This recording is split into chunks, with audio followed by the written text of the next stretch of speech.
everybody, it's Sally here, and I would like to do a video tutorial today on painting kitchen cabinets using Dixie Belle Paint products. Of course, this would be the same for your bathroom cabinets or, guest room cabinets, anything like that. It kind of is similar to what you would do with any of your furniture upgrades, but I just want to let you know that you can do a kitchen cabinet makeover. If you check out Dixie Belle's Pinterest board for cabinet updates with their paint and their products and their gel stains, I just want to inspire you today that lots of first-time users have been able to successfully redo their kitchen cabinets, just give a whole new look. They're thrilled with it. It's easy to do and it saves you tons of money. No mess in your kitchen compared to, a construction project. So here we go. Maybe you have a kitchen cabinet that is recessed like this. Maybe yours is just a flat, plain. It doesn't matter what it is. You can make it what you want it to be. So let's just say it was a flat board, just some thin wood. What could you do to make that look different? Of course, any color of paint is going to change it up. You can keep it simple and clean that way. You can change your hardware just to give it a different look. You could do some dry brushing and give it layers of paint.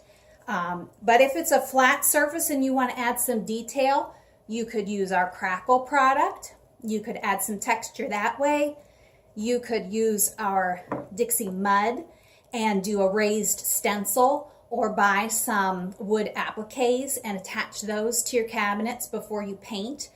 There's lots of ideas you could do. You could even change the position of your hardware. If you have a hole on the sides and you want it at the bottom to be able to reach it easier, you can use the Dixie Mud to fill those holes. So when you're preparing your cabinets, unless you're painting your hardware and the hinges, you'll want to remove the doors. And that would be a good time to, fill in holes and decide where you're going to drill a new hole for your hardware. So sometimes it does not hurt to do a light sanding. You just really want good adhesion in something that's used so, hardly and frequently as your kitchen cabinets. So you want to do a good job. So you want to get a sanding sponge and do some sanding. You want to get our White Lightning Cleaner, which now has a blue label, but this is a granular product that dissolves in water, and you're really going to scrub your cabinets with this to get up the grease and grime and kind of prep it for a new surface. But you need to remember, once you've put this on, you're not ready to paint. You've got to rinse it off.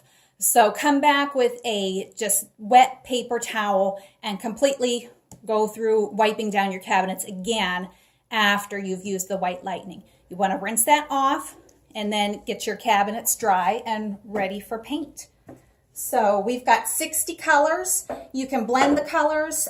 You're going to start with however much paint you need, probably maybe a 32 ounce would do 150 square feet. So your local retailer can give you advice on what finish you're going for, how much paint you're going to need, how many coats you like, and all that kind of stuff. So this is a door that I've used for samples of different products. So I've got an uneven finish here because I was using half of it earlier to show something else. But let's just pretend this is one coat of Dixie Belle's fluff on there.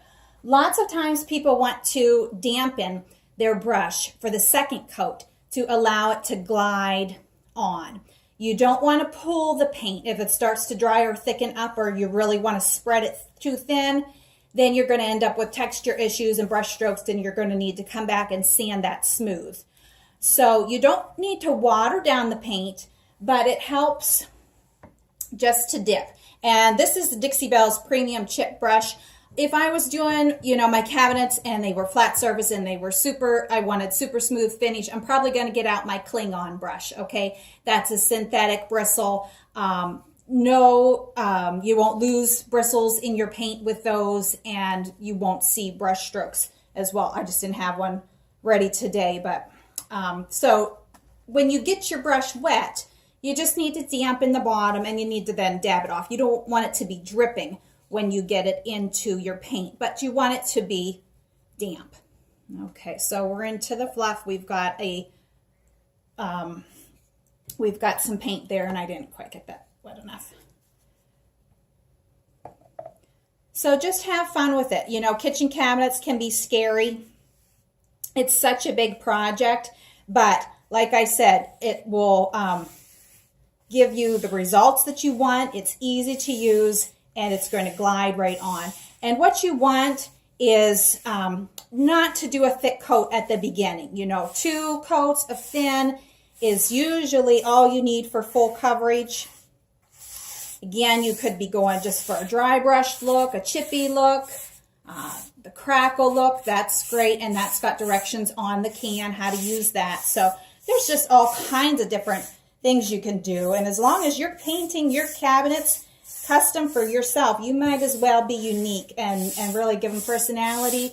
Let them just really stand out in your home. So, okay, you want to watch for drips. You want to watch for bristles. You want to come back and just clean up your edges depending on how your particular cabinet is formed and manufactured. So I'm going to show you a color choice, and we're going to talk about how to seal your paint when it's done. So let's see. First, we're going to look at this little board here.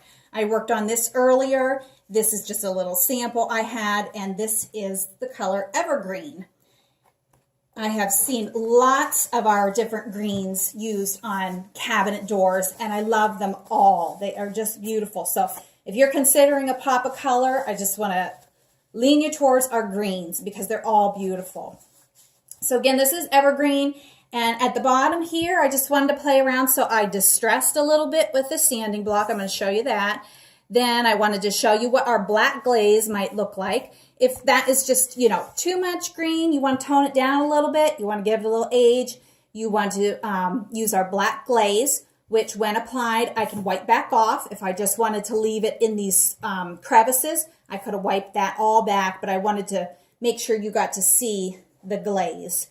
So if I just turn around and do, now as I'm distressing a little bit, I'm just taking off some of the paint that's the high points of my cabinet door.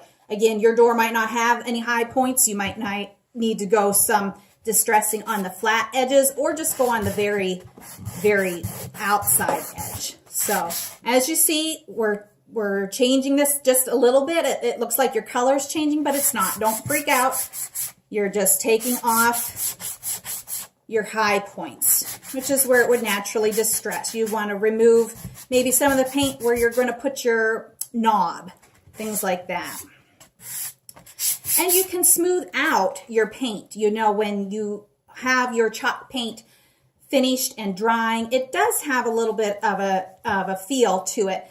But if you come back with something that's a real high grit, or my sanding sponges have been used a lot, so they're worn down, that's going to smooth that all out and just give it a real baby soft feel. So then I would come, and my sponge is a little bit damp, and you can see that's bringing the color right back. It's getting any of the dust off so that I'm ready to go ahead and seal.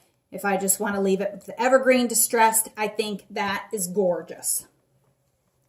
So there's a couple choices of sealers. You can use our satin clear coat, or the clear coat also comes in flat and glossy. So whatever matches your style, couple coats of that would be great.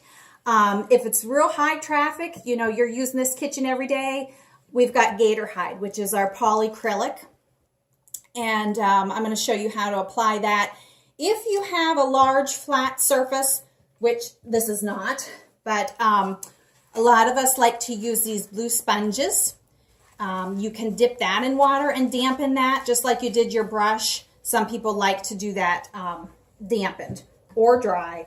And it will fit down in your 16-ounce jar of Gator Hide, but it might be easier to pour it into something just a little bit wider.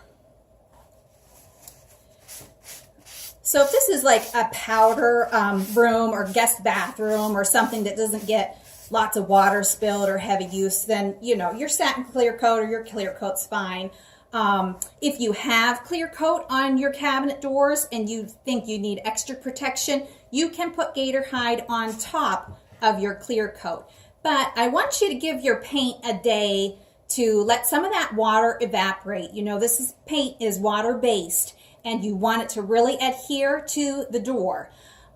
So if I painted my cabinets today, I could distress them, I could glaze them, but I don't want you to seal it until the following day. And we are going to do a few coats. So the gator hide takes longer than the clear coat, time between coats. So I would do maybe 2 coats on a day and let the third for the following day. You don't have to do it that way, but I just feel like you won't run into any problems if you allow the products their time to get settled. So here we go. Some people like to cover the sponge with a nylon stocking, and that kind of eliminates if there would be any little blue bit come up. But the sponge allows your coat to be really thin. Oh, I wanted to do this side, I'm sorry. Apply the gator hide in super thin coats. Whereas if I had a brush, you know, I might get that a little bit thick.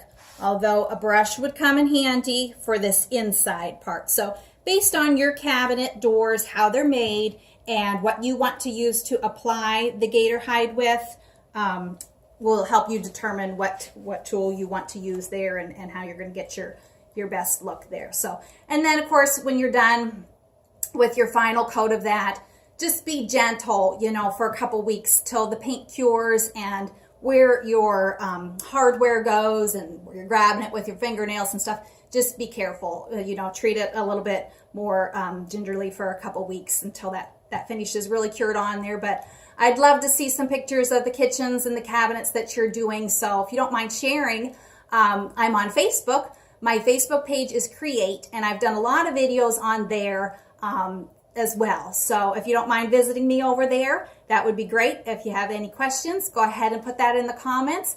And I will have an affiliate link soon for purchasing the Dixie Belle Paint products, and I'll post that in the comments as well. So have a great day.